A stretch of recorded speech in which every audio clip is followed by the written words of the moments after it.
What's up guys, welcome back to another video. और आज इस वाली वीडियो में हम सॉल्व करेंगे ये बहुत आसान क्वेश्चन, लेवल ऑर्डर ट्रैवर्सल। यहाँ पे लिखा है इजी लेवल का है, और ये सच में बहुत इजी और आसान और इंपॉर्टेंट क्वेश्चन भी है ट्री को ट्रैवर्स करने का। ट्री को ट्रैवर्स करने की ना ये एक टेक्निक है, लेवल ऑर्डर ट्रैवर्सल, जिसमें हम लेवल बाय लेवल ट्रैवर्स करते हैं।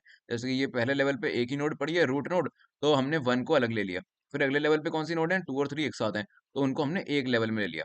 इस एग्जाम्पल में देखो, 10 यहाँ पे एक लेवल में है, सिर्फ अकेले।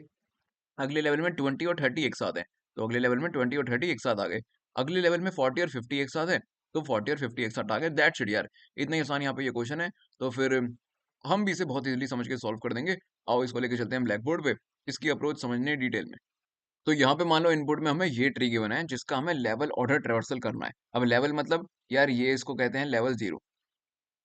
लेवल जीरो, अगला लेवल लेवल वन, अगला लेवल लेवल टू। ठीक है, तो हमें ट्री को करना है लेवल बाय लेवल ट्रैवर्सल। जैसे कि पहले 0 लेवल पे जितनी भी नोड्स हैं उनको ट्रैवर्स करना है, फिर अगले लेवल पे जाना है, 20 और 30 ट्रैवर्स होंगे, फिर अगले लेवल पे 40 और 50 ट्रैवर्स होंगे, ऐसे। पहले लेवल की नोड, फिर दूसरे लेवल पे कितनी नोड है, 20, फिर 30 ट्रैवर्स होगा, फिर अगले लेवल पे कितनी नोड है, 40, फिर 50 ट्रैवर्स होगा, ऐसे। तो इसको कहते हैं लेवल ऑर्डर ट्रैवर्सल। ये बहुत इंपॉर्टेंट भी है, क्योंकि ट्री में कोई एलिमेंट सर्च करने के लिए या फिर और डिफरेंट डिफरेंट ऑपरेशंस परफॉर्म करने के लिए ये एक ट्रैवर्सल की टेक्निक है, ठीक है ना, बीएफएस। तो आओ इसको सॉल्व करते हैं। देखो, सबसे पहले हमें ये पता है कि हमें लेवल बाय लेवल ट्रैवर्स करना है। इनिशियली हमें रूट पॉइंटर गिवन है, ट्री की रूट का। ठीक है, तो ये हमें पता ही है कि पहली जो नोड है ना, रूट नोड, वो अपने लेवल पे एक अकेली ही नोड होगी। एक ट्री की दो रूट नोड नहीं हो सकती, यानी कि रूट नोड के लेवल पे उसके अलावा और कोई नोड नहीं होगी। ओके, तो लेवल ऑर्डर ट्रैवर्सल में हम करते क्या है, हम ना यार एक क्यू बना लेते हैं। क्यू डेटा स्ट्रक्चर, जिसकी प्रॉपर्टी होती है FIFO, first in first out, जो पहले अंदर जाएगा वही पहले बाहर आएगा। तो हम एक क्यू बना लेते हैं। एक लेवल की जितनी भी नोड होती है ना, उनको हम क्यू में डाल देते हैं, और फिर क्यू से एक लेवल की जितनी भी नोड का डेटा है वो हम बाहर निकाल के एक वेक्टर में स्टोर कर लेते हैं। दैट्स इट, तीसरी कोई चीज ही नहीं है। यानी कि सबसे पहले देखो, हमने क्यू बना लिया। अब पहले लेवल पे ये हमें पता ही है कि रूट नोड के अलावा और कोई नोड होगी नहीं, तो एक काम कर, उसको यहाँ पे पुश कर दे। रूट नोड अकेले को ही पुश कर दे क्यू में। तो अब रूट नोड पुश हो गया, तो क्यू में आ गया 10। ठीक है, फिर एक काम कर, अब तू एक वाइल लूप चला।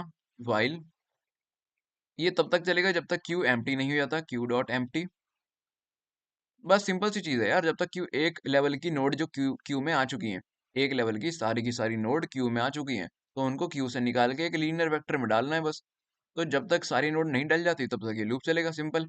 तो एक आंसर वेक्टर ले लियो, उसमें सारी नोड डाल दी हूँ एक लेवल की जो कि क्यू में पड़ी हैं। तो सबसे पहले एक काम कर, एक नोड स्टार करंट नोड ले लियो, उसको क्यू डॉट फ्रंट, यानी कि जो भी क्यू में है, फ्रंट, जो भी क्यू में सबसे पहली नोड पड़ी है उस पर इनिशियलाइज कर दियो। और फिर तू क्यू से नोड निकाल के आंसर वेक्टर में उसका डेटा डाल देगा। तो बस एक क्यू डॉट पॉप से जो भी क्यू में नोड पड़ी है उसको निकाल, और फिर आंसर में डाल दे उसका data. Answer dot push back क्या, करंट का डेटा। लो भाई, इतना सही कोड था बस। अब देख, एक लेवल का काम हो गया। फिर अगले लेवल पे देखियो, अब अगर लेफ्ट चाइल्ड है तो उसको डाल दियो, नहीं तो राइट चाइल्ड है तो उसको डाल दियो। यानी कि एक बार चेक कर लियो बस कि क्या करंट का लेफ्ट है। अगर करंट का लेफ्ट नल, नल है तो छोड़, कोई कोई कुछ करना ही नहीं फिर। लेकिन अगर वो नॉट नल है तो भाई उसको क्यू में डाल दियो, क्यू डॉट पुश कर दियो उसे। सिमिलरली, अगर करंट का राइट चाइल्ड है तो उसे क्यू में पुश कर दियो। बस यहाँ पे मैंने अब आपको समझाते समझाते पूरा का पूरा कोड ही लिख दिया है। तो एक बार ड्राई रन करके देखते हैं, फिर सब क्लियर हो जाएगा आपको। सबसे पहले क्यू में हमने एक एम्प्टी क्यू बना लिया, फिर हमने क्यू में रूट पुश कर दी तो क्यू में 10 आ गया। फिर जब तक क्यू एम्प्टी नहीं हो जाता, हमने एक नोड स्टार करंट पॉइंटर लगाया क्यू के फ्रंट पे। यानी कि क्यू में तो 10 पड़ा है, यानी कि रूट का पॉइंटर पड़ा है अभी। 10 नहीं पड़ा क्यू में, क्यू में रूट का पॉइंटर पड़ा है, ठीक है ना। तो हमारा करंट पॉइंटर भी अब रूट को ही पॉइंट कर रहा है, इस एलिमेंट को ही पॉइंट कर रहा है ना, वो भी क्यू डॉट फ्रंट पे यही पड़ा है तो इसलिए। तो हमारा करंट भी अब यहाँ को यहाँ पे पॉइंट कर रहा है। फिर हमने क्यू से उसको बाहर निकाल दिया, तो क्यू अब एम्प्टी हो चुका है। फिर हमने आंसर में करंट का डेटा डाल दिया। ओके, तो हमने एक आंसर वेक्टर, और आंसर वेक्टर ना हर आइट्रेशन में बनेगा। हर वाइल लूप की आइट्रेशन में आंसर वेक्टर नया बनेगा, क्योंकि हर लेवल के लिए स्टोर होएगा ना। ठीक है, तो यहाँ पे एक आंसर वेक्टर है, उसमें क्या डल गया, 10। उसके बाद चेक करियो, क्या करंट के लेफ्ट पे कोई एलिमेंट है या राइट पे कोई एलिमेंट है। हाँ भाई, करंट का तो लेफ्ट चाइल्ड भी है, राइट चाइल्ड भी है। अगर है तो पुश कर दे। पहले 20 को पुश कर दे, फिर 30 को पुश कर दे। तो 20 और 30 इस टाइप से पुश होंगे कि 20 टॉप पे रहेगा, 30 बॉटम पे। और क्यू का फ्रंट किसे पॉइंट कर रहा होगा फिर? करंट को। मतलब क्यू क्यू के फ्रंट पे कौन होगा? 20। तो करंट अब हमारा 20 पे आ जाएगा। ओके, तो करंट अब हमारा यहाँ पे आ गया। अब देख, एक लेवल के तो नोड पड़े ही है ना क्यू में, तो आंसर वेक्टर दोबारा से बनेगा जब वाइल लूप की अगली इटरेशन स्टार्ट होगी। तो जो भी क्यू में डेटा है वो क्यू से बाहर निकाल के आंसर में डालता रहे। तो बस सिंपली आंसर में आ जाएगा 20 और 30, और ये क्यू से बाहर निकल जाएंगे दोनों के दोनों। और बाहर निकलने के बाद ये देखा जाएगा कि क्या करंट का लेफ्ट चाइल्ड है और राइट चाइल्ड है।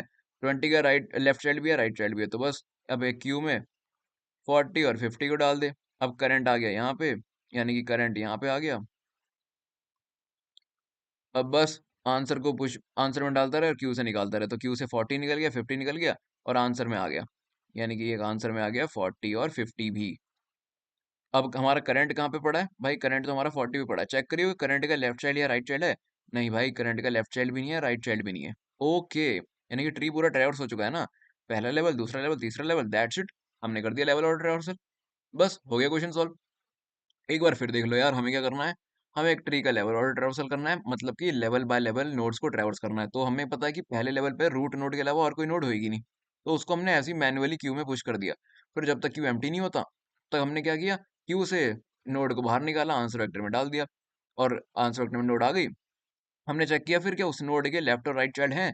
अगर नहीं है तो कुछ भी नहीं करेंगे, अगर हैं तो उनको भी क्यू में डाल देंगे अगले लेवल के लिए। तो लेफ्ट साइड है तो लेफ्ट को डाल दिया 20 को, राइट साइड भी था 30 तो 30 को भी डाल दिया। तो फिर 20 और 30 जब तक क्यू एम्प्टी नहीं होता तब तक बाहर निकाले क्यू से और आंसर में डाल दिए। तो 20 और 30 भी आंसर में आ गए। फिर देखा 30 के तो लेफ्ट चाइल्ड और राइट चाइल्ड दोनों है ही नहीं, तो कुछ करना ही नहीं। 20 के लेफ्ट और राइट दोनों है, तो उन दोनों को 40 और 50 को फिर हमने क्यू में डाला। फिर जब तक क्यू खाली नहीं होता क्यू से बाहर निकाला, आंसर में पुश किया, यानी कि 40 और 50 भी ट्रैवर्स हो गए। फिर देखा 40 और 50 दोनों के ही लेफ्ट राइट दोनों के नहीं है। तो बस भाई खत्म हो गया ट्री, और बस क्यू एम्प्टी हो गया हमारा, और हमने आंसर रिटर्न कर दिया। सिंपल। आओ इसको अब लिख देते हैं कोड एडिटर पे। तो यहाँ मैं आ चुका हूँ कोड एडिटर पे, और यहाँ पे बस वही सिंपली जो मैंने वहाँ पे लिखा ना उसको एक कह सकते हो कॉपी पेस्ट ही करेंगे हम। ठीक है, सबसे पहले एक भाई क्यू बना ले। क्यू जिसमें हम ट्री की नोट्स डालेंगे, और ये नोट स्टार टाइप का होगा क्योंकि इसमें हम पॉइंटर डालेंगे। नोट स्टार, और नाम रख दे क्यू ही। ठीक है, और सबसे पहले रूट नोड डाल दे, q dot push root node का पॉइंटर डाल दिया। ठीक है, अब बस एक वाइल लूप चला जब तक क्यू एम्प्टी नहीं हो जाता। अरे यार, वाइल जब तक क्यू एम्प्टी नहीं हो जाता तब तक तेरे को क्या करना है भाई? क्यू में से नोड निकालनी है और आंसर में डालनी है। तो एक नोड स्टार पॉइंटर ले ले, ताकि अगले चाइल्ड का भी हम ट्रैक रख लें। नोड स्टार करंट ले ले, उसको क्यू डॉट फ्रंट पे इनिशियलाइज कर दे, और अब क्यू में से नोड निकाल और आंसर में डाल दे, यानी कि क्यू डॉट पॉप कर दे और आंसर में पुश कर दे। Answer dot push back. वो क्यू में तो देखो नोड स्टार के पॉइंटर स्टोर हैं, तो हमें आंसर में तो डेटा स्टोर करना है ना। तो फिर जो भी उसमें पड़ा है नोड, उसका डेटा डालेगा तू, एक्चुअली करंट का डेटा। Low that's it. और ये हमने आंसर में पुश कर दिया, लेकिन भाई आंसर बना तो ले।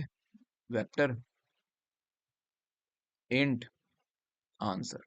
अब यही चीज चेक कर कि इफ करंट का लेफ्ट चाइल्ड है तो उसको भी क्यू में डाल दे, क्यू डॉट पुश कर दे इसको ही, करंट के लेफ्ट को control C control V. Similarly right child के लिए कर दे, पूरी चीज कॉपी कर दे, कंट्रोल सी, अरे यार कंट्रोल सी कंट्रोल वी, कि भाई अगर करंट का राइट चाइल्ड है तो उसको पुश कर दे। लो यार, यहाँ पे हमारा पूरा कोड हो चुका है, और अब हमें एक 2D वेक्टर रिटर्न करना है, यानी कि जो भी ये हमारे आंसर आ रहे हैं ना, इसको हमें एक 2D वेक्टर में भी स्टोर करना पड़ेगा। तो कोई बात नहीं, एक 2D वेक्टर बना लेते हैं। Vector of int control C control V, इसको रिजल्ट नाम से बना लेते हैं, चलो रिजल्ट। और हर आइटरेशन में ना हमें कुछ कुछ ना कुछ आंसर मिल ही रहा है, तो हम उसको पुश कर देते हैं फिर इसमें रिजल्ट में, control C control V dot push back answer. लो भाई, अब वाइल लूप यहाँ पे खत्म हो रहा है, तो यहाँ पे रिटर्न करते हैं रिजल्ट को। एक बार कंपाइलर करके देखते हैं।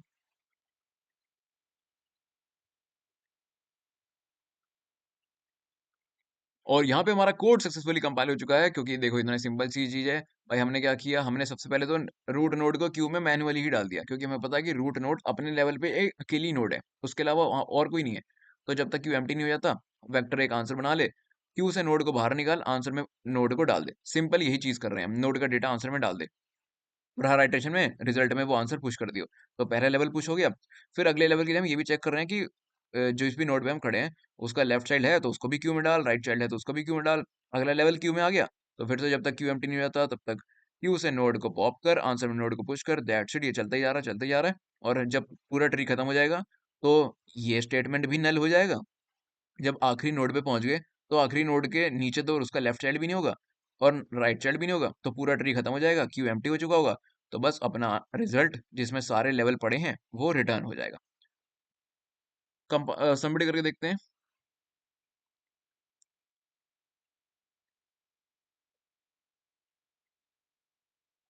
और यहाँ पे एक के बाद एक सारे टेस्ट केस पास हो चुके हैं। हमारी स्ट्रीक हो गई है 337 डेज की। अगर आपको वीडियो अच्छी लगी हो तो लाइक कमेंट सब्सक्राइब कर देना। मैं मिलूंगा आपसे अगली वीडियो में, तब तक के लिए बाय।